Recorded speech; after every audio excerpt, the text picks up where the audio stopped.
नमो तहियाते हरि हरि हंकार करे मंगल करे हम ग्रंथ कठिन को काज याते निवे समाधि संग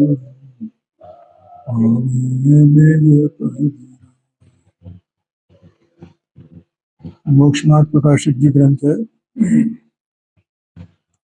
इसके 7वें अध्याय में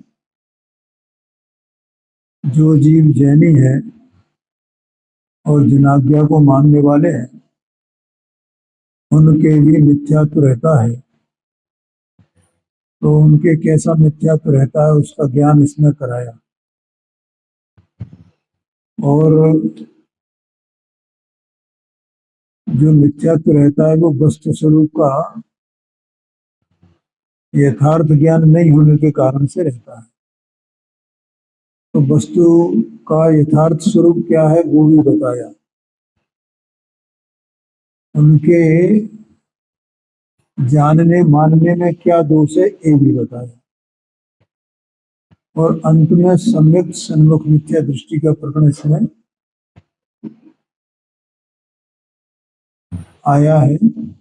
और उसमें अंत में ऐसा सम्यक सन्मुख मिथ्या दृष्टि जीव जो सम्यक तो प्राप्त करता है तो उससे पहले उसे नियम से 5 प्रकार की लब्धियां होती हैं, ये वर्णन आया। हम सबके बारे में अपना काफी उसकी चर्चा की। और इसमें एक देशना लब्धि 5 लब्धियों में है, और वो देशना लब्धि मूल है, क्योंकि यदि देशना लब्धि नहीं होगी तो प्रायोपलब्धि और करण लब्धि ये सब नहीं हो पाएंगे। ठीक है ना। तो देशना का मतलब है उपदेश को प्राप्त करना, धारणा होना। तो अब उपदेश, किसका उपदेश, कैसा उपदेश? कि भगवान का जो उपदेश है वो 4 अनयोग स्वरूप है। और हर अनुयोग का जो उपदेश किया गया है उसमें उसकी उपदेश करने की पद्धति अलग अलग प्रकार की है। उनका प्रयोजन क्या है वो भी अलग अलग प्रकार से बताया गया है। यदि भी प्रयोजन तो एक ही है उसमें, है? तो जैसे भी हो चारों अनुयोगों से वीतरागता प्राप्त हो जीव को, जीव इस संसार से बचे। ठीक है ना। तो ऐसा चारों अनुयोगों की पद्धति क्या है और उनका प्रयोजन क्या है ये बताने के लिए पंडित जी साहब ने यहाँ 8वें नंबर का ये अध्याय इसकी रचना की है। और इसका जो टाइटल है वो है उपदेश का स्वरूप। उपदेश का स्वरूप क्या है तो वो अपन यहाँ पढ़ते हैं। अब मिथ्या दृष्टि जीवों को मोक्ष मार्ग का उपदेश देकर उनका उपकार करना यही उत्तम उपकार है। क्या रवि भाई, मिथ्या दृष्टि का अर्थ समझ में आया ना? मतलब जो जीव वस्तु का यथार्थ स्वरूप नहीं जानता है उसको मिथ्या दृष्टि कहते हैं। जो जीव स्व का यथार्थ स्वरूप नहीं जानता है, मैं स्व क्या हूं और मैं क्या नहीं हूं, ऐसा जो नहीं जानता है दो बातें। कौन कौन सी? मैं कौन हूं और मैं कौन नहीं हूं। ये ऐसा क्यों कहा कि मैं कौन हूं और मैं कौन नहीं हूं? क्या है, ये जो जीव है ना चैतन्य वस्तु, इसके संयोग में ये शरीर है ना, शरीर मन वाणी, और इसके ज्ञाना वर्णादिक 8 कर्म है, उनके उदयादिक भी चलते हैं। सब उनके उदय से ये जीव सुखी दुखी ये तमाम बातें होती हैं। इसमें 83 पेज पर यह बात लिखी कि 8 प्रकार के कर्म होते हैं, और उन 8 प्रकार के कर्म इस जीव को क्या क्या फल देते हैं, ये लिखा हुआ है 83 पेज पर। वो पढ़ लेना किसी दिन जल्दी आकर के। तो ये जीव जो वस्तु है और ये देह मन वाणी है, ये दोनों का संयोग है, एक साथ है ना। और अपन ये देखते हैं कि जब इस जीव का मरण होता है, जिसको मरण कहते हैं, मृत्यु हो जाती है, तो जीव निकल जाता है और क्या रह जाता है? हैं? कौन? देह, शरीर यहां रह जाता है। इससे क्या सिद्ध होता है कि देह अलग है और शरीर, वो जीव अलग है। जीव और शरीर ये दोनों अलग अलग चीजें हैं, ये एक नहीं है। ठीक है ना? इसका मतलब इन दोनों का जुदा हो जाना, अलग अलग हो जाना, जीव को देह का वियोग हो जाना, इसका नाम मरण है। और इनका संयोग हो जाना, इसका नाम जन्म है। और ये जीव इस अनंत संसार में अनाद से, अनाद का मतलब जिसकी कोई शुरुआत नहीं है, अनंत अनंत अनंत अनंत अनंत अनंत अनंत अनंत अनंत अनंत अनंत अनंत काल निकल गया इस जीव को। और ये बस जन्म मरण जन्म मरण जन्म मरण जन्म मरण जन्म मरण तो होता है ऐसा। और ये क्यों हो रहा है? इसलिए हो रहा है कि इसे ये पता नहीं है कि मैं कौन हूं और मैं कौन नहीं। और इसका पता किसको हो सकता है? जीव को हो सकता है कि देह को हो सकता है? जीव को हो सकता है। क्यों? क्योंकि जीव जानने वाला है, देह में ज्ञान नहीं है। देह में ज्ञान नहीं है। ज्ञान किसमें है? जीव में है। तो जीव जान सकता है मैं कौन हूं और मैं कौन नहीं हूं। जो ये नहीं जानता है वो मिथ्या दृष्टि है। ठीक है? और अपन भी सब कैसे हैं? मिथ्या दृष्टि के सपने दृष्टि है।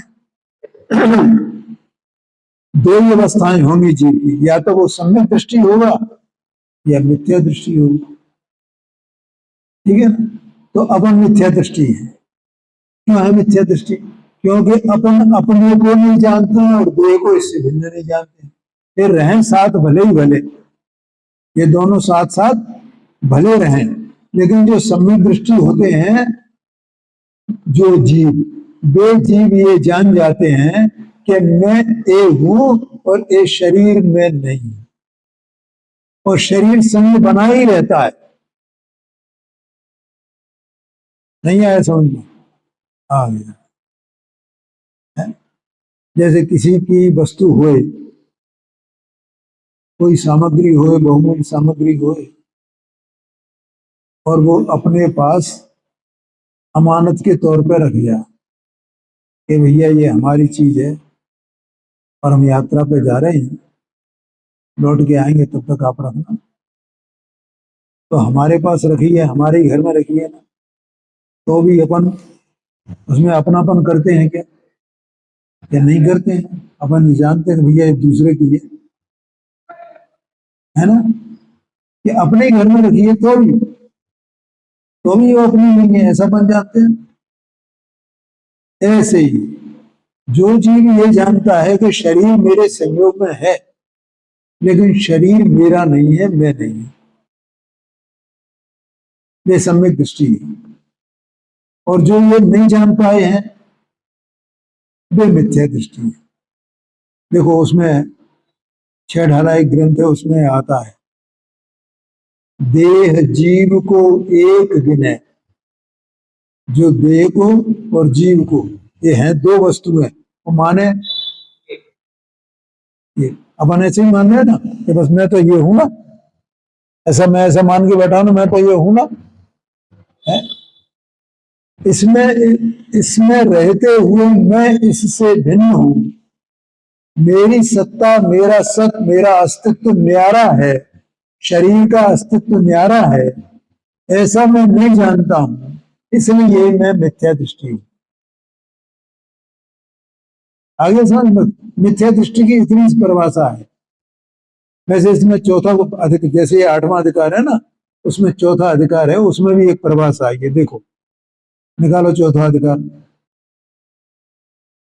76 पेज निकाल लो, 76-77 पेज निकालो।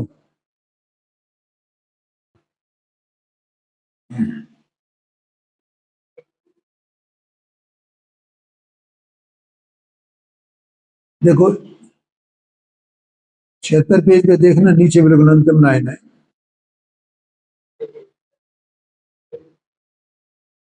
हाँ नीचे वाला, नीचे नीचे लाइन, अंतिम पैरा, जैसा वस्तु का स्वरूप नहीं है वैसा मानना,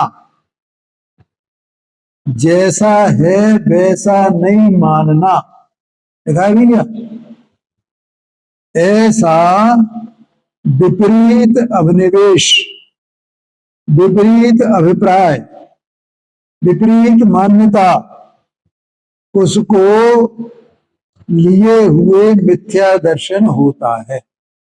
मिथ्या दर्शन होता माने जो मिथ्या दर्शन, मिथ्या दृष्टि होता है उसको मिथ्या दर्शन होता है। इसका मतलब क्या हुआ कि जैसा माने मेरा स्वरूप है वैसा मैं नहीं जानता, नहीं मानता, और जैसा मेरा स्वरूप नहीं है वैसा मैं मानता हूं, क्योंकि देह और जीव मिलकर के एक एक वस्तु तो नहीं है ना, तो मैं ऐसे मान रहा हूं, एक ही वस्तु मान रहा हूं। आगे ना सर है, तो इसलिए इसी का नाम मिथ्या दर्शन है, मिथ्या मान्यता है, झूठी मान्यता है, झूठा मानना है, सच्चा मानना नहीं है, ये आशय है। तो इसलिए यहाँ अब देखो अपन वहीं आ जाते हैं लौट के। अब मिथ्या दृष्टि जीवों को मोक्ष मार्ग का उपदेश देकर, अब ये जो मोक्ष मार्ग होता है ना, मार्ग माने होता है उपाय, इस ग्रंथ का भी नाम मोक्ष मार्ग प्रकाशक है, प्रकाशक माने बताने वाला, और मोक्ष मार्ग माने मोक्ष का उपाय, मुक्ति का उपाय। तो मुक्ति का उपाय माने क्या, मुक्ति किससे, किसकी, कैसे, मुक्ति माने क्या, अभी बताया ना, ये जीव अनाथ से क्या कर रहा है, जन्म मरण जन्म मरण जन्म मरण, और इस संसार में जैसे ये जीव यहाँ देह छूटेगी और जैसे भी इसने भाव किए हैं जीवन भर में उसके अनुसार ये उसका फल प्राप्त करेगा ना। एक उसमें अपन पढ़ते हैं ना, जैसी करनी वैसी भरनी,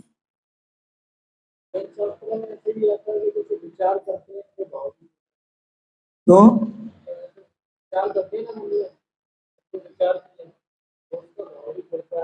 उसका भाव भी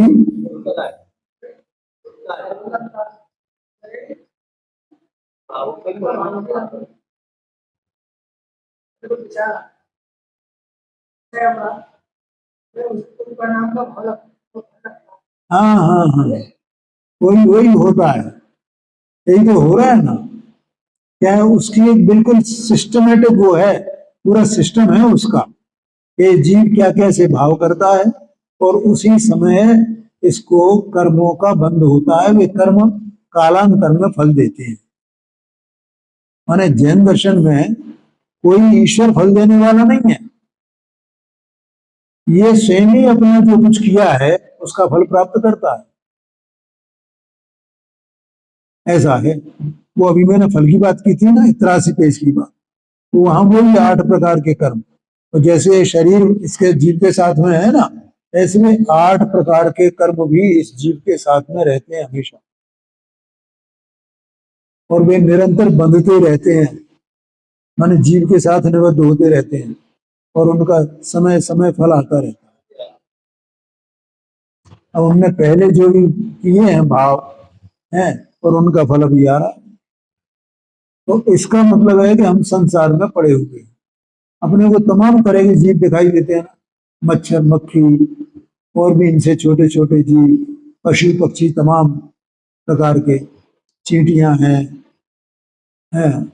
और तमाम प्रकार के कीड़े मकोड़े हैं, छिपकली है, सांप है, ये सब क्या है? ये भी सब जीव है। और ऐसी अवस्थाओं को ये जीव के अंदर में जो चीज है ना, ये अनेक बार धारण कर चुका है।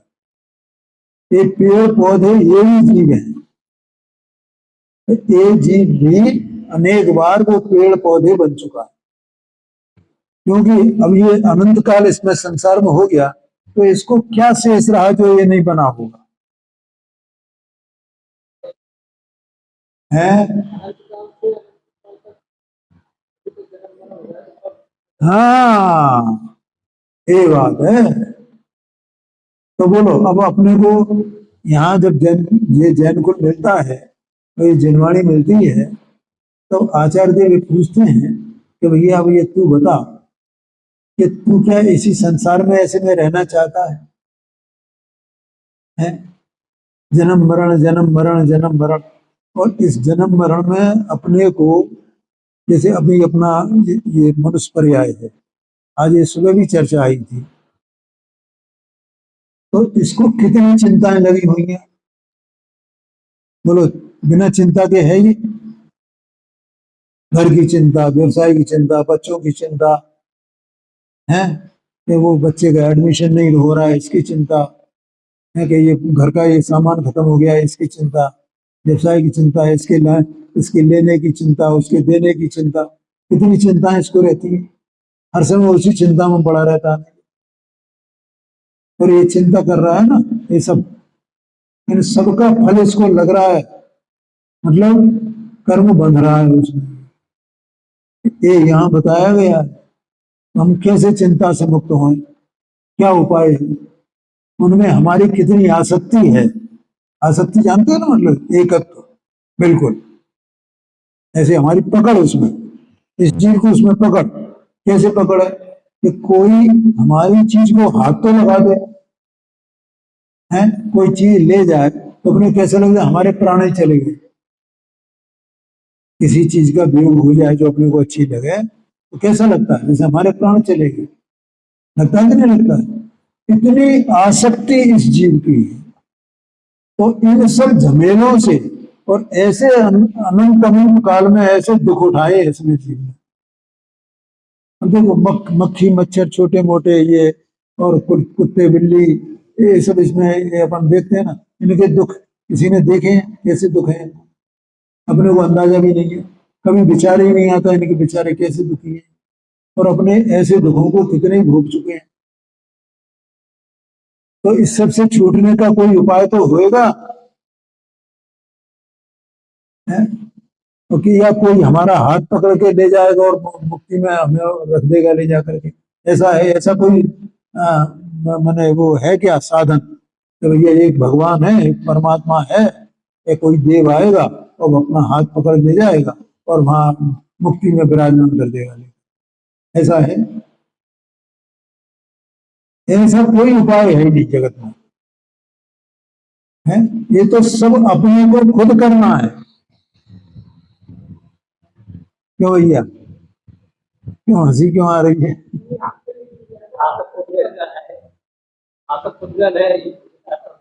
नहीं नहीं, चलो, हाथ माने कि इस जीव को पकड़ के ले जाए, है? जैसे वो उसमें कहते हैं ना कि जब ये जीव का मरण होता है, ऐसी भ्रांतियां हैं, तो वो यमराज आता है लेने के लिए, या उसका दूत आता है और वो पकड़ के ले जाता है, और फिर वहां वो बही खाते होते हैं, प्रश्नों को देखता है, इसको कहाँ रखा जाए, कौन सी योनि में भेजा जाए, कौन सी गति में भेजा जाए। तो मैं पूछता हूँ कि वे जो यमराज है और यमदूत है, उनका जन्म मरण नहीं होता होगा? है? उनका भी जन्म मरण होता होगा कि नहीं होता होगा? और वे किसके उस पर आदेश पे काम करते, उन्हें किसने नियुक्त किया भैया कि तुम्हें ये काम करना है? वो सब झूठी कहानियां हैं। कोई नहीं आता है ले जाने के लिए, कोई किसी से कोई जबरदस्ती नहीं करता है। ये जीव की भ्रांत चित्त की भ्रांतियां हैं सब। समझ में आया ना? जैसे कोई यमराज यमदूत नाम की कोई चीज है ही नहीं, ऐसे कोई मुक्ति में ले जाने वाला भी कोई सत्ता है नहीं। ये जीव निरंतर कर्म करता है और कर्म का फल भोगता है। जब ये अपने स्वरूप को समझे तब ये जानेगा कि मुझे कुछ कर्म करना नहीं है और कुछ मुझे भोगना नहीं है। मैं तो केवल जानने वाला हूं, ज्ञाता रह जाऊं तो मैं मुक्त हो जाऊंगा। ये मोक्ष का उपाय है इसमें, और कोई दूसरा मोक्ष का उपाय नहीं। लेकिन उसका भी पूरा एक सिस्टम है। ये अपन ने भी जो 7वां अधिकार पढ़ा, उसमें सिस्टम बता दिया ना कि किसी चीज को कब सम्यक दर्शन होता है, वो सिस्टम बता दिया ना। और सम्यक दर्शन होता है तो सम्यक ज्ञान होता है, और सम्यक दर्शन सम्यक ज्ञान होता है तब सम्यक चारित्र होता है, और सम्यक दर्शन ज्ञान चारित्र ये तीनों मिलकर के मोक्ष मार्ग कहे जाते हैं। आया समझ में? अभी यहाँ पहले ये तो उसका उपदेश जो है वो सम्यक दर्शन प्राप्त करने का जो उपदेश है, वो उपदेश 4 प्रकार के अनुयोग हमारे यहाँ कहे गए हैं। जैसे ये सनातनियों के यहाँ पर 4 प्रकार के वेद कहे गए हैं, ऋग्वेद, यजुर्वेद, अथर्ववेद और सामवेद। ये 4 प्रकार के वेद उनके यहाँ कहे गए हैं।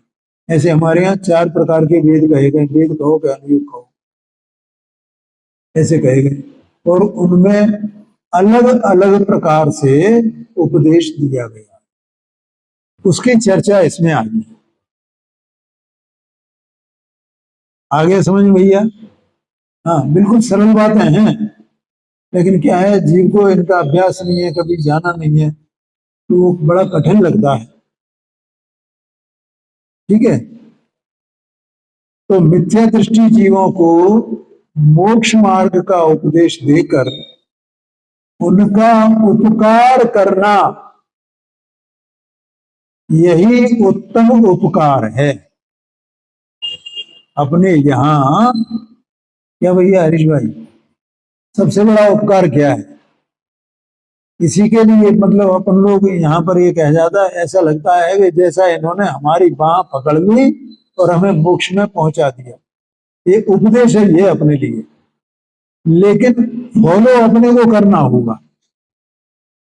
है, समझ में आया ना? जैसे कोई अपने को कहीं जाना हो और अपने को उसका रास्ता मालूम नहीं हो, किसी चौराहे पे अपन खड़े हुए कि भैया ये बताओ कि फुटपाथ का रास्ता कौन सा है। कई लोग आते हैं चौराहे पे, चौराहे तक आए कहीं से, भैया वो रमटापुरा कहाँ है, तो कहाँ जाना है, कि सहयोग गार्डन जाना है, कि फलाना जगह जाना है, रमटापुरा कहाँ है? तो मैंने बताते भाई सीधे चले जाओ, वहां से वहां इधर मुड़ जाना तो तुम्हें रमटापुरा मिल जाए। तो वो तो बताने वाला है, वो संग तो जाएगा नहीं, बताने वाला संग नहीं जाता है। बताने वाले को पता है उस मार्ग का, वो यथार्थ पने ज्यों का तो उस मार्ग को जानता है, उस उपाय को जानता है, और वो दूसरे को बता देगा। ठीक है ना? तो वो यहाँ पर यहाँ कह रहे हैं कि वो मार्ग बताना हमको बड़ा उपकार है। अगर मार्ग नहीं है, भटक जाए, तो वो लोग की कितनी आकुलता होगी। कोई मार्ग नहीं मिले, भटक जाए, तो कितनी आकुलता होती, कितना मतलब परेशानी कितनी होती। अरे भैया भैया, झंझट झंझट सी लगती, कहाँ आ गए हम, कहाँ आ गए, कैसे पहुंचेंगे अपनी मंजिल पर। उनका उपकार करना यही उत्तम उपकार है। तीर्थंकर गणधरादिक भी ऐसा ही उपकार करते हैं, है? जो गणधर होते हैं, मुनिराज होते हैं, और तीर्थंकर देव की वाणी फिरती है। ठीक है, दिव्य ध्वनि की, उनको दिव्य ध्वनि कहा जाता है। तो वो वाणी तो तीर्थंकरी ओमकार ध्वनि होती है, लेकिन वो गणधर क्या करते हैं कि उसका अर्थ करते हैं, बताते हैं सब चीजों को कि वही भगवान की ये वाणी है, इसका अर्थ क्या है। वे ही जानते हैं केवल, और दूसरा और कोई नहीं जान पाता। इसलिए इस शास्त्र में भी उन्हीं के उपदेशानुसार उपदेश देते हैं। उनके उपदेशानुसार, किनके उपदेशानुसार? तीर्थंकर और गणधरों ने जो उपदेश दिया है उसके अनुसार यहाँ उपदेश देते हैं। कहा? इस शास्त्र में। मैंने अभी तक जो चला है वो उन्हीं की वाणी के अनुसार चला है, और आगे भी जो चलने वाला है वो भी उन्हीं की वाणी के अनुसार चलने वाला है। आगे समझ में? किनकी वाणी के अनुसार? आगे आगे आगे कहते हैं वहां उपदेश का स्वरूप जानने के अर्थ कुछ व्याख्यान करते हैं। माने जो उपदेश देते हैं, जिसके अनुसार इसकी ग्रंथ की रचना की गई है, तो वो उस उपदेश का, भगवान का जो उपदेश है उसका स्वरूप क्या है, किस रूप में वो वाणी हमारे पास उपलब्ध है, ये बात बताते हैं, उसका व्याख्यान करते हैं। क्योंकि उपदेश को यथावत न पहचाने तो अन्यथा मानकर विपरीत प्रवर्तन करे। क्या कहा? उपदेश जो है भगवान का, उसे अगर यथार्थ बने ज्यों का त्यों नहीं पहचाने। क्या भैया? हाँ, उसको उपदेश को यथावत नहीं पहचाने तो यथावत नहीं पहचानेगा तो अन्यथा मानेगा ना। आया कि नहीं आया? क्या जैसे एक कहावत है ना, एक वो ऐसा कहते हैं, रोको मत जाने दो। क्या बोला? रोको मत जाने दो। अब इसके दो अर्थ होते हैं, रोको मत जाने दो और रोको मत जाने दो। बोलो, शब्द तो वही है ना, और बिल्कुल उल्टा अर्थ हो गया ना। अब कोई ऐसा बोले और कोई, उसका अभिप्राय क्या था और ये समझे क्या, ठीक है ना। तो वो अभिप्राय तो कहने वाले का ये था कि ये रोको मत जाने दो, इसने समझा रोको मत जाने दो है। उसने तो कहा कि भैया रोक लेना इसको, और हमने समझा कि जाने देने के लिए कह रही है, तो उल्टा हो गया ना। तो मैंने हमें अन्यथा मान लिया उसको है। हमारे मालिक का तो ये आदेश था कि उसको रोक लेना, मत जाने देना, और हमने उस आदेश को समझा कि रोकना नहीं, जाने दो, तो उल्टा हो गया। बस ऐसे ही इसमें है। पंडित साहब यहाँ कहते हैं कि उपदेश को यथावत नहीं पहचाने तो अन्यथा मानकर विपरीत प्रवर्तन करे। इसलिए उपदेश का स्वरूप कहते हैं, इसलिए यहां उपदेश का स्वरूप कहा जाता है। आगे कहते हैं, देखो, जिनमत में 4 अनुयोगों के द्वारा उपदेश दिया गया है। जो उपदेश है वो 4 अनुयोगों के द्वारा है। उन अनुयोगों के नाम यहां पर हैं। प्रथमानुयोग, कर्णानुयोग, चरणानुयोग और द्रव्यानुयोग, यह 4 अनुयोग हैं। नवीन भाई, नाम याद है? ओम प्रकाश जी, हाँ, याद कर लेना नाम, 4 अनुयोग हैं। अब देखो चारों अनुयोगों में क्या क्या बात बताई है, वो बात पंडित जी साहब यहाँ कहते हैं। वहां तीर्थंकर चक्रवर्ती आदि महान पुरुषों के चरित्र का जिसमें निरूपण किया हो, वह प्रथमान योग है। क्या कहा? देखो, चरित्र में और चारित्र में क्या अंतर है? हाँ जी, हाँ जी, ठीक है।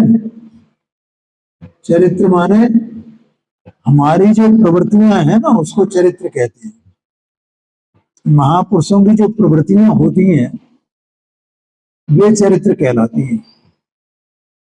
ठीक है, जैसे ये पद्म पुराण है, तो इसमें जो है रामचंद्र जी के जीवन का वर्णन है इसमें।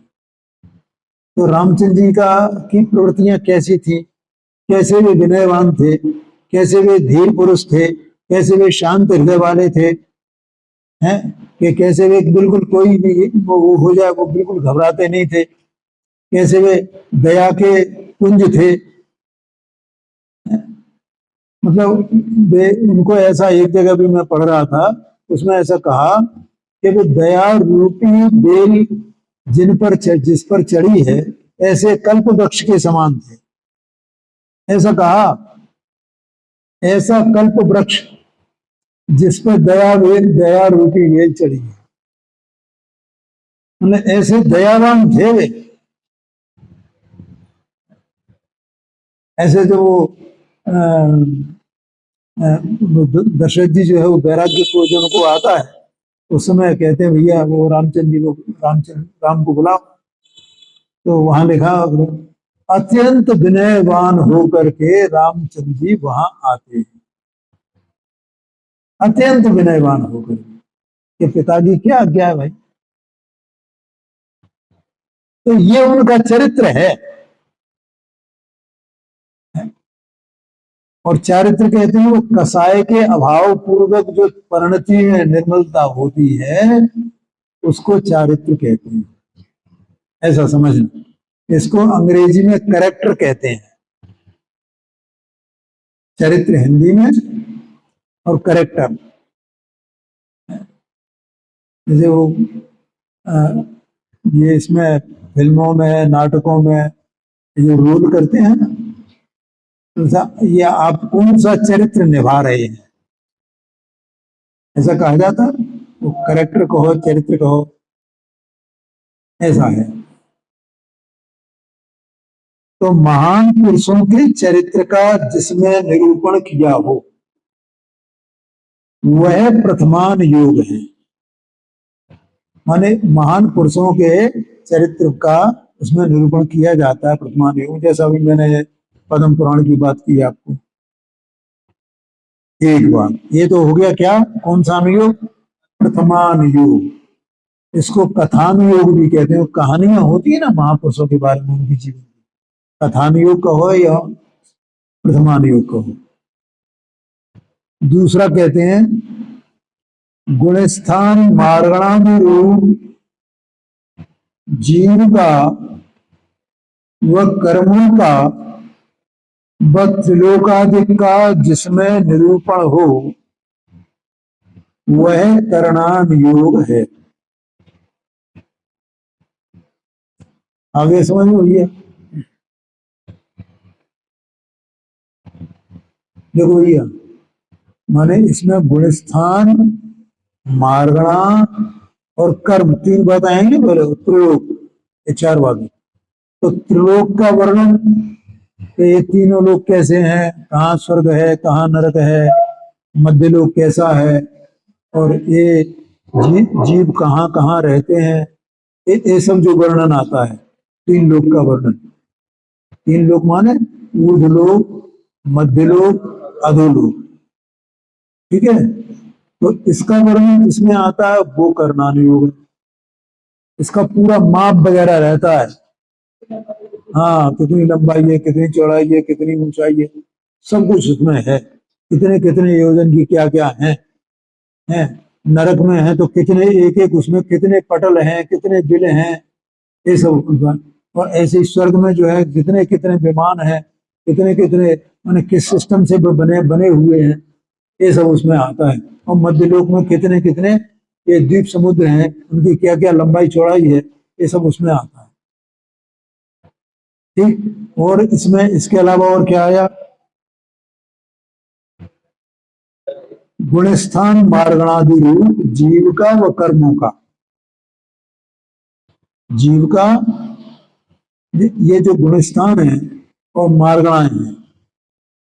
एक गुणस्थान माने जीव के परिणाम। परिणाम माने मैंने क्या बताया था? भाव। कल बताया था परिणाम माने भाव। तो जो तुमने अभी विचार किया था कि विचार करता है जीव, ऐसा बोला था ना, माने उसको यहाँ परिणाम कहते हैं हमारे यहाँ शास्त्रों में। तो जीव के ये निरंतर राग द्वेष मोह ये सब परिणाम इसके चलते रहते हैं। तो गुणस्थान माने ये है। मुनि की दशा होगी तो कैसे मुनि के मुनिराज के परिणाम होंगे, है वो सब जो है गुणस्थान में आ जाते हैं। ठीक है। और मार्गणा माने एक दिन मैंने बताया था भैया, गुणस्थान क्रम क्रम से होते हैं, पहला दूसरा तीसरा, एक समय में एक गुणस्थान होता है। सारे गुणस्थान एक काल में नहीं होंगे। और मार्गणाएं एक ही काल में सारी लागू होती है। ठीक है। और ये मार्गणा और गुणस्थान ये सब जीव के परिणाम और कर्म इनके संबंध से होते हैं। मार्गणाओं में तो सब जीव के ही परिणाम है। मार्गणाओं में क्या है? जीव के परिणाम है विभिन्न प्रकार के। वो 14 प्रकार की मार्गणा कही जाती है। 14 वो जीव के परिणामों के उस प्रकार से 14 प्रकार के भेद, और एक एक प्रकार के अनेक अनेक भेद हैं, ऐसा समझना। जैसे संयम मार्गणा, तो संयम मार्गणा में संयम कितने प्रकार का, तो वहां 6 प्रकार आते हैं। ऐसे संयुक्त मार्गणा, तो संयुक्त मार्गणा में कितने प्रकार के परिणाम, ये 6 प्रकार के परिणाम संयुक्त के भी। तो इस प्रकार से वे परिणाम तो सब जीव के ही परिणाम है, ये मार्गणा है। लेकिन ये परिणाम तो सब जो 14 प्रकार के कहे गए ना, एक समय एक जीव में एक समय में 14 प्रकार के परिणाम होते हैं। ठीक है। लेकिन गुणस्थान क्रम क्रम से होता है, और ये सब जीव के कर्मों के संबंध से। ठीक है भैया। इसको बताने वाला कौन सा अनुयोग है? करना नहीं, ऐसा समझना। तथा गृहस्थ और मुनि के धर्म आचरण करने का, धर्माचरण करने का जिसमें निरूपण हो वह चरणान योग है। माने जो जीव मोक्ष मार्गों को प्राप्त हो जाता है, सम्यक दर्शन पूर्वक जिसकी साधना प्रारंभ हो जाती है इस संसार से मुक्त होने की, ठीक है, तो वो 2 प्रकार की अवस्थाएं उसमें हो सकती हैं। एक तो गृहस्थ अवस्था होती है और दूसरी मुनि अवस्था होती है। ठीक है। इसलिए धर्म को 2 प्रकार का कहा गया है, 2 प्रकार के साधक कहे गए हैं। कौन कौन से? श्रावक और मुनि, गृहस्थ और मुनि, ऐसे 2 होते हैं। तो उनका आचरण कैसा होता है मोक्ष मार्ग में, उन साधक जीवों का? क्या भैया, क्या बोल रहा हूं मैं? इधर ध्यान दो भाई, उसको पढ़ लेना, उसकी कोई बात नहीं है। क्या बोला था मैंने? हाँ हाँ, थोड़ा सा टाइम निकाला करो, आधा घंटे का, यहाँ के अलावा, और ये पढ़ लिया करो। ठीक है। क्या बोल रहा था मैं? हाँ, माने जो साधक जीव हैं उनके 2 भेद किए गए हैं। एक तो गृहस्थ साधक और एक मुनि साधक। जो मुनिराज होते हैं वे श्रेष्ठ साधक हैं, ठीक है, वो ऊंची श्रेणी वाले साधक हैं। और जो गृहस्थ हैं वो निचली अवस्था वाले साधक हैं, छोटी अवस्था वाले साधक। आगे सुन। तो उन साधकों का उस साधना के काल में आचरण कैसा होता है, उस आचरण को बताने वाले जो ग्रंथ हैं उनको किस नाम से कहा जाता है? चरणान योग के नाम से कहा जाता है। ऐसे चरणान योग के अनेक ग्रंथ हैं, अनेक। एक वसुनंदी श्रावकाचार्य है, रत्नगण श्रावकाचार्य है, पुरुषार्थ सिद्धोपाय है, ये सब चरणान योग के ग्रंथ हैं। और भी होंगे, मुझे नाम याद नहीं है। आगे समझ में। अब अंतिम आया चौथा, षट द्रव्य। षट द्रव्य माने 6 द्रव्य। सप्त तत्वाधिक माने 7 तत्वाधिक का वह स्व पर भेद विज्ञानादिक का जिसमें निरूपण हो वह द्रव्यान योग है। द्रव्यान योग किसको कहते हैं? जिसमें 6 द्रव्य का स्वरूप का वर्णन किया गया, जिसमें 7 तत्व 9 पदार्थों का वर्णन किया गया, ठीक है। जिसमें स्व पर का भेद विज्ञान कैसे होता है, अभी मैंने बताया ना, भेद विज्ञान माने मैं कौन हूं और मैं कौन नहीं हूं, ऐसा इस जीव को ज्ञान हो जाना, इसका नाम स्व पर भेद विज्ञान है। ये शास्त्र की भाषा है। अपनी भाषा में अपन कहें तो मैं कौन हूं और मैं कौन नहीं हूं, ऐसा जानना हो जाना। विज्ञान माने विशेष ज्ञान आएगा। स्व और पर का माने जो मैं नहीं हूं उसका ज्ञान हो जाना, और जो मैं हूं उसका ज्ञान हो जाना, इसका नाम स्व पर का विज्ञान है। और भेद माने भिन्नता, स्व की और पर की भिन्नता का विशेष ज्ञान, इसका नाम स्व पर भेद विज्ञान। और ये सब कौन से अनुयोग में मिलेंगे अपने को? ये सब चर्चाएं, इस सब का उपदेश कहाँ मिलेगा? द्रव्यानुयोग में मिलेगा। अभी हमारे यहाँ सुबह जो है वो ग्रंथ चलता है ना, समय साल, और वो द्रव्यानुयोग का ग्रंथ है। पंचास्त का संग्रह है, द्रव्यानुयोग का ग्रंथ है। वैद्य संग्रह है, द्रव्यानुयोग का ग्रंथ है। परमात्म प्रकाश द्रव्यानुयोग का ग्रंथ है। प्रवचन सार जी द्रव्यानुयोग का ग्रंथ है। ये सब द्रव्यानुयोग के ग्रंथ हैं। आया समझ में?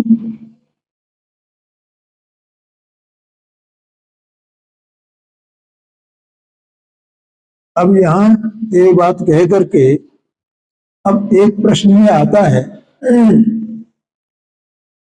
कि ये 4 अनुयोग अलग अलग बनाने की क्या जरूरत थी? भैया एक सीधा मुक्ति का मार्ग क्या है उसको बताने वाला एक ही ग्रंथ बना देते ना, एक ही अनुयोग बना देते ना। ये 4 अनुयोग की क्या जरूरत थी? समझ में आया ना? तो आचार्य देते बताते हैं उनकी जरूरत, उसको यहाँ प्रयोजन के नाम से लिखा। अनुयोगों का प्रयोजन माने अनुयोगों को अलग अलग कहने की, अलग अलग उपदेश देने की आवश्यकता क्यों थी, इसलिए बनाए गए 4 अनुयोग, उनका क्या प्रयोजन है ये बताने की यहाँ पर जरूरत है। तो वो पंडित साहब यहाँ पर बताते हैं। अब इनका प्रयोजन बताते हैं। तो पहले प्रथमानुयोग का प्रयोजन बताते हैं। प्रथमानुयोग में तो संसार की विचित्रता, उनमें पाप का फल, महंत पुरुषों की प्रवृत्ति, देखो चरित्र लिखा था ना वहां पर, यहां प्रवृत्ति आ गई, मैंने प्रवृत्ति शब्द बोला था, इत्यादि निरूपण से जीवों को धर्म में लगाया है। क्या कहा? धर्म में लगाने का ये उपाय है। कौन सा? प्रथमान योग शास्त्र। अब इसका हेतु क्या है? ऐसा इसको बनाने की जरूरत क्या थी कि एक प्रथमान योग कोई जीव पढ़े, महंत पुरुषों को के चरित्र का उसमें वर्णन आवे, उसको समझे, उसको सुने, है कि भैया इसलिए बताया कि पुण्य पाप का फल क्या होता है। इस बात को बताने के लिए महंत पुरुषों का चरित्र आया, क्योंकि जो वर्तमान में महंत पुरुष हैं, चाहे वे चक्रवर्ती हो, बलभद्र हो, नारायण हो, जो भी हो, प्रतनारायण हो, तो ये इन पदवियों तक पहुंचे कैसे? क्या ये अनादि से ऐसे ही थे कि पहले कहीं कुछ और भी रहे और अब इसके बाद कहीं और भी जाएंगे कि नहीं जाएंगे? तो उनके कैसे कैसे परिणाम हुए? प्रतनारायण और नारायण के कैसे परिणाम होते हैं, है? और उनका क्या फल उनको होता है, कहाँ पहुंच जाते हैं वे? और बलभद्र के और चक्रवर्तियों के कैसे कैसे परिणाम होते हैं? अभी वर्तमान में जो चौथा काल निकल गया है, उसके वर्तमान के जैसे 24 तीर्थंकर कहे जाते हैं ना वर्तमान के, ऐसे ही उनको भी अपन वर्तमान के कह सकते हैं, शलाका पुरुषों को। हाँ जी। तो वर्तमान के जो चक्रवर्ती हैं, नारायण हैं, प्रतनारायण हैं, तो ये इससे पहले संसार में प्रभ्रमण करते करते करते करते उनको कैसे कैसे उन्होंने क्या किए कि पुण्य का फल में ये सब उनको प्राप्त हुआ ना, और यहाँ तक आ गए। और फिर वहां यहाँ तक नारायण प्रतनारायण के पद धारण कर लिए इनने, कोई तीर्थंकर का पद धारण कर लिया, कोई चक्रवर्ती का पद धारण कर लिया, तो वो कैसे कैसे उनके परिणाम होंगे, उसके अनुसार वे फिर अगली गतियों को प्राप्त करेंगे, अगली अवस्थाओं को प्राप्त करेंगे, है? और ये जो वर्तमान के 12 प्रकार के 12 जो चक्रवर्ती थे, उनमें 2 चक्रवर्ती तो नरक गए हैं। क्यों? परिणामों की विचित्रता। और 2 चक्रवर्ती स्वर्ग गए हैं, और 8 चक्रवर्ती मुक्ति को प्राप्त हुए हैं। 9 बलभद्र हुए हैं, 9 में 1 बलभद्र जो है वे स्वर्ग गए हैं, 8 बलभद्रों ने मुक्ति प्राप्त की है। तो ये सब कहां बताए जाएंगे? इनके चरित्र बताए जाएंगे ना, और उनसे जीवों को पाप छोड़ने की प्रेरणा दी जाती है कि भैया पाप छोड़ो, और पाप छोड़ देगा इसका मतलब पुण्य तो अपने आप ही होएगा ना। पुण्य करने के लिए कुछ नहीं करना है, पाप छोड़ा माने पुण्य हो गया। बताओ।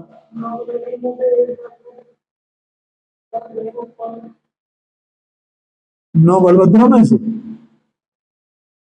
श्री कृष्ण है। हाँ शाबाश, श्री कृष्ण के भाई वे गए। ये मांगी तुंगी जो पर्वत है,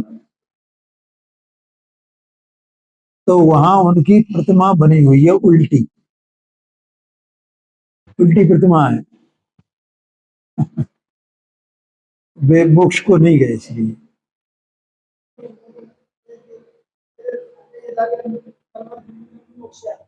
है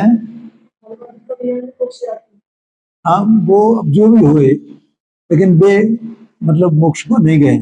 और जो 8 बलभद्र है ना, देवलाली में 8 बलभद्रों की प्रतिमाएं, खड़गासन प्रतिमाएं वहां स्थापित है, और रोजाना वहां पूजा वगैरह उनकी होती है। तो यहाँ कह रहे हैं कि इस प्रकार से जीवों को धर्म में लगाया गया है। समय हो गया, अगली चर्चा पर।